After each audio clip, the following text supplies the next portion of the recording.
Pak.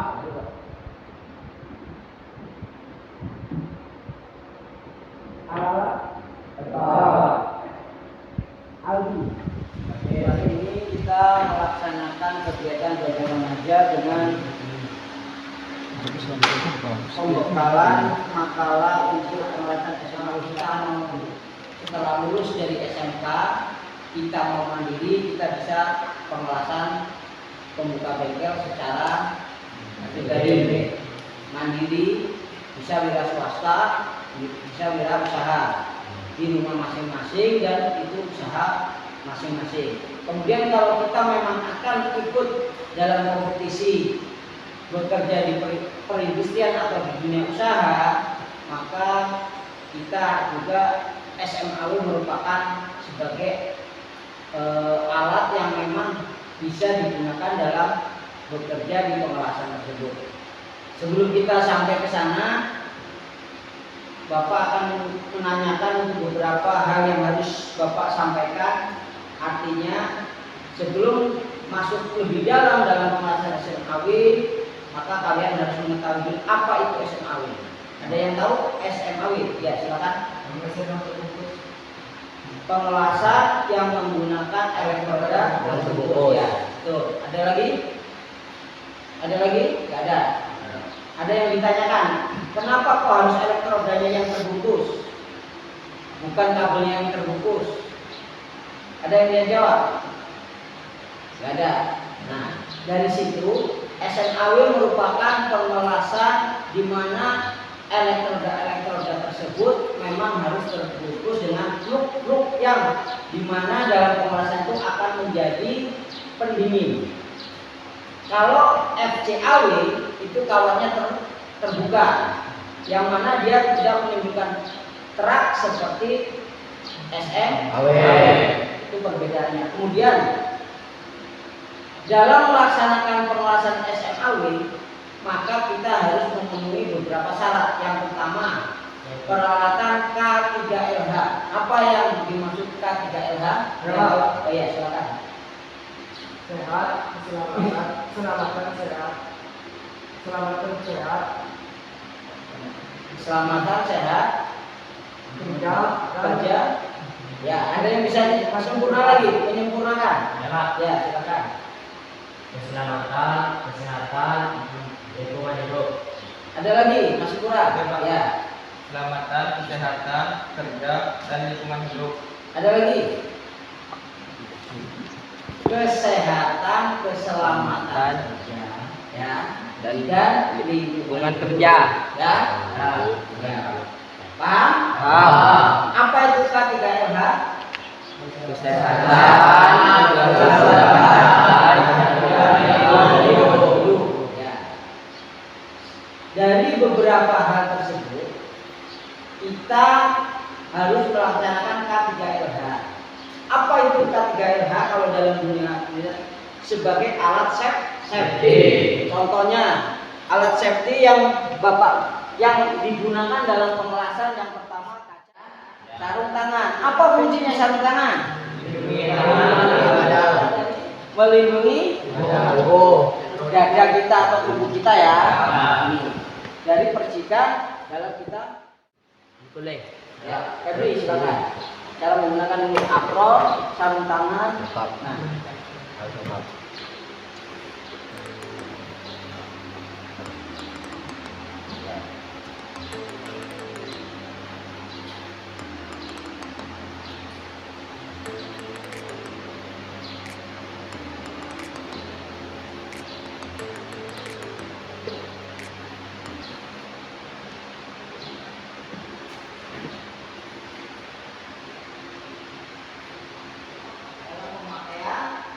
dalam pemalasan. Kemudian dalam penggerindahan, maka harus menggunakan kacamata sendiri. Ini untuk safety waktu kita akan Menggerindah. Ya. Ya. Ada yang mau coba lagi? Coba Bapak Pak maju, gantian, biar tahu. Ya, kok gantian. Oke.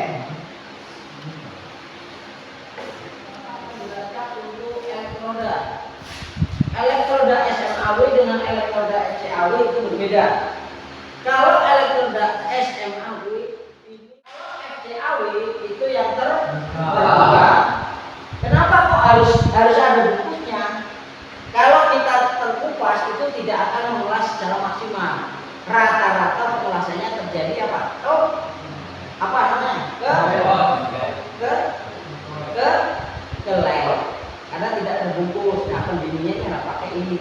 Dia setelah kita mengulaskan dia akan jadi penutup kan? Nah itu setelah selesai baru kita pakai parut, maka akan terkupas untuk pengelasannya kelihatan. Kemudian di sini ada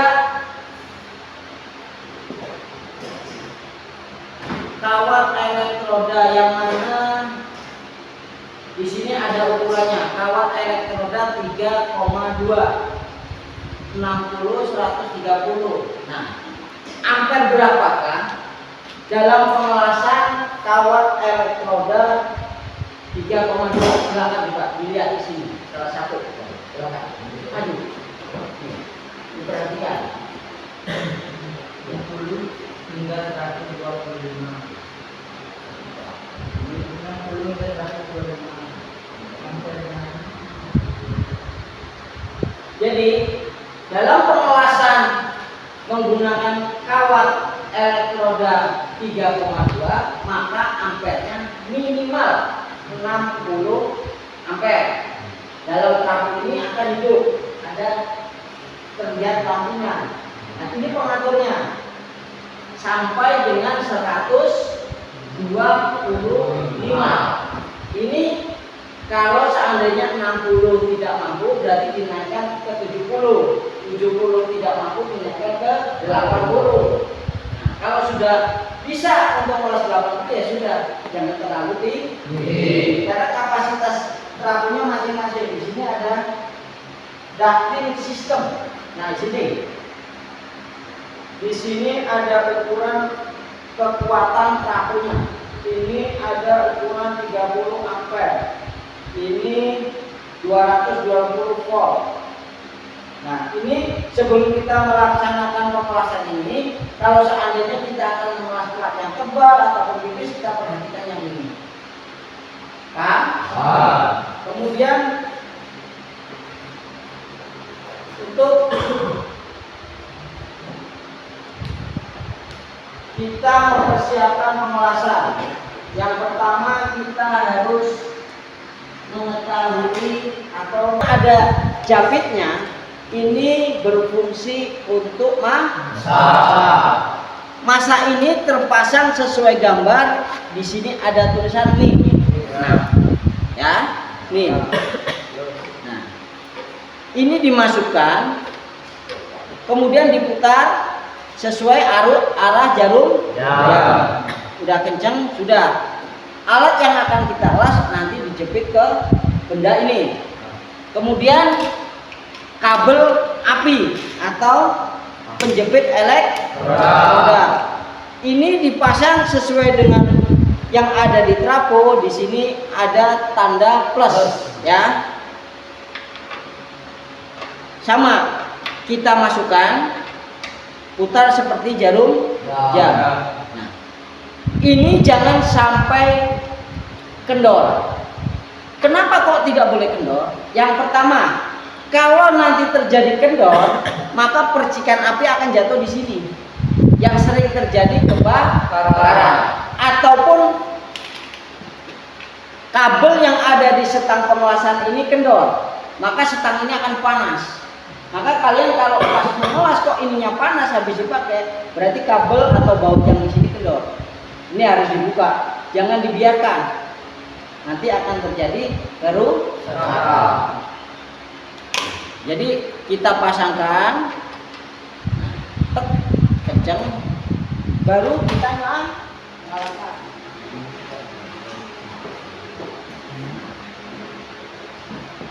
Ini trafo sudah siap, kabel-kabel aman, tidak ada yang terkupas, ya. Dicek dulu aman, baru kita hidupkan power atau on off. Apa itu on off? Tombol untuk memutus dan menghidupkan arus, ya. kita nyalakan on. Nah, di sini maka akan keluar angkanya. Kalau dalam pengelasan, ini perhatikan, ini ada dua lampu, power dan pose. Kalau power ini hijau hidup, berarti bisa digunakan. Tinggal kita mengatur ini ampere 12. Kita mau menggunakan ampere yang 80 ke atas nih, ataupun 70. Kita menggunakan ampere yang 70 sampai 95. Kemudian kalau kalian mengetahui lampu OC ini hidup merah, berarti trafo ini ada kendala. Biasanya satu, dia hidup di sini, tetapi untuk mengelas dia tidak akan membersihkan api karena ada salah satu kumparan yang di sini yang tidak berfungsi.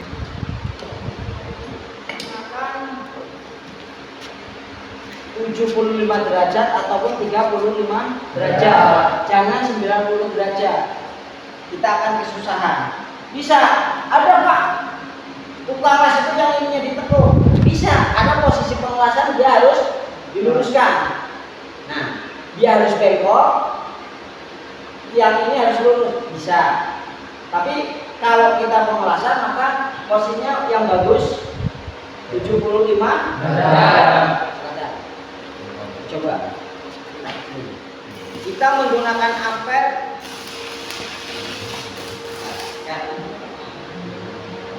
coba. Ada yang paham dengan ini? Ada yang ingin mencoba untuk merakit dari awal sampai nanti pengelasan? Coba silakan maju satu.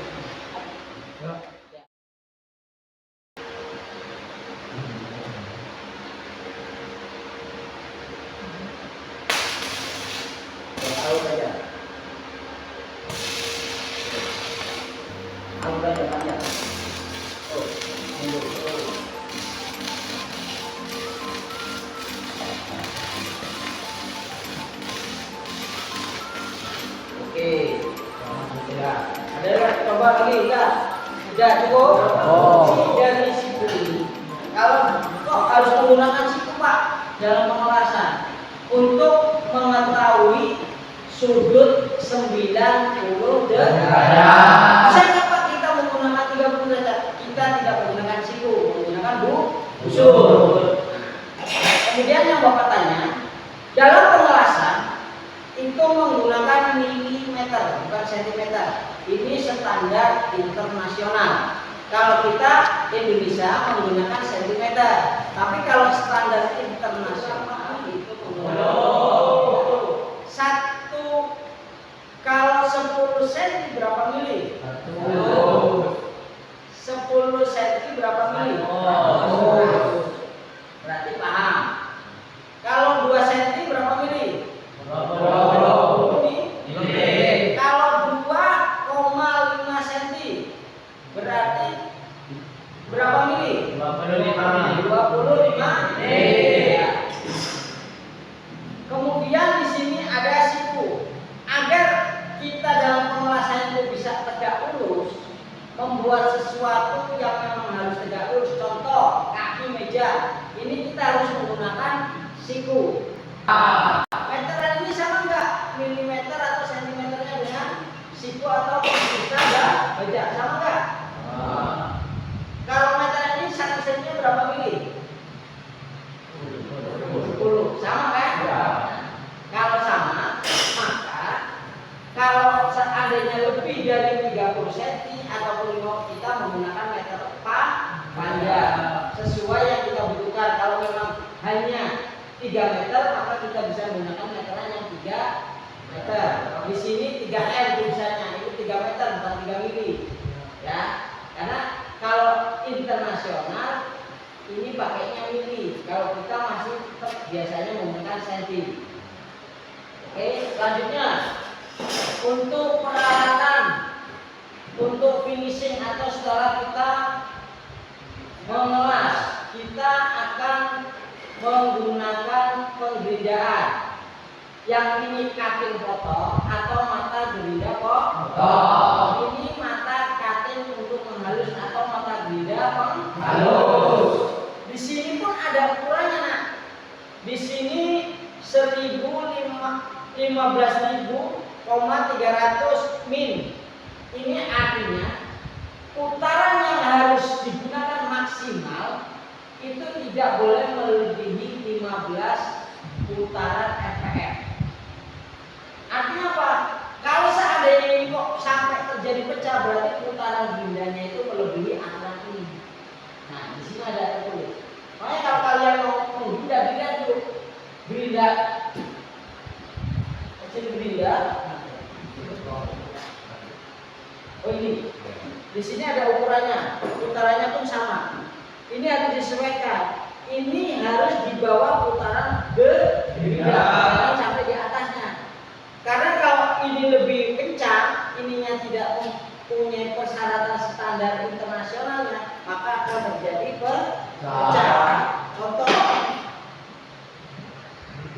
pecah demikian, ini lari ke depan kita ataupun akan mengenai diri kita.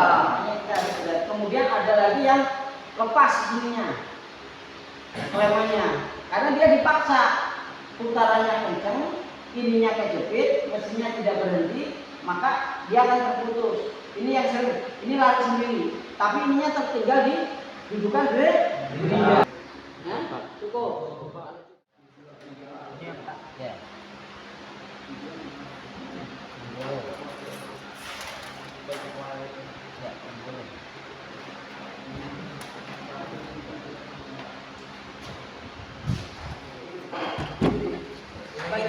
Nah, ini ya.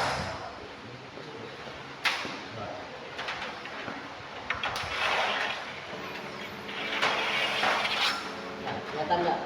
Jawab.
kita dapat melaksanakan kegiatan pengelasan SMAW yang mana sudah membuat satu proyek yaitu ducting kotak yang implementasinya besok untuk ducting di bengkel ini. Namun karena memang kegiatan ini sudah terlaksana, jadi untuk evaluasi kita bersama, kalaupun dalam praktek ini kurang sempurna, silakan untuk pengalaman anak-anak sekalian untuk belajar lebih giat di lingkungan masing-masing dalam pembuatan ducting tersebut.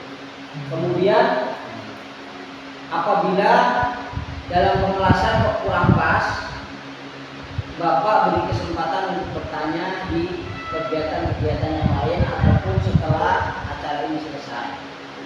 Dan alhamdulillah hasil dari pembuatan hari ini gede. Kedua.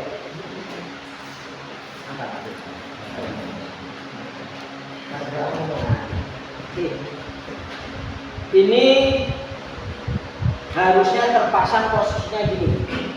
Nah,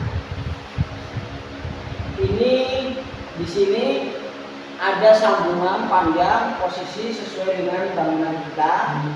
Nah, di sini di dalam ini ada blower yang mana fungsinya untuk menyedot udara kotor di ruangan ini dibuang ke keluar. Makanya ini fungsinya untuk membaut. Oleh karenanya ini harusnya ada lubangnya, namun karena memang posisinya belum terrealisasi, yang penting kita sudah tahu untuk cara dan teknik pembuatan ducting. Ini nanti kalau kita sambung membuat ukuran seperti ini, 40, 40, 40 persegi.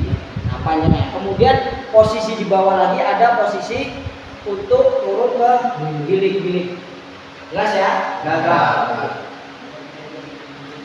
Dah, silakan duduk lagi. Dan acara ini dalam rangka pembuatan ducting hari ini sudah selesai agar ilmu dan kita diberi keselamatan oleh Allah Subhanahu wa taala. Untuk acara ini kita tutup bersama-sama dengan bacaan surat Al-Asr. Bismillahirrahmanirrahim. Wal asri innal insana lafi khusri illa alladzina amanu wa amilus sholihati wa tawasaw bil haqq wa tawasaw bis sabr. Sadaqallahul azim. Salam pada Bapak Guru. Assalamualaikum.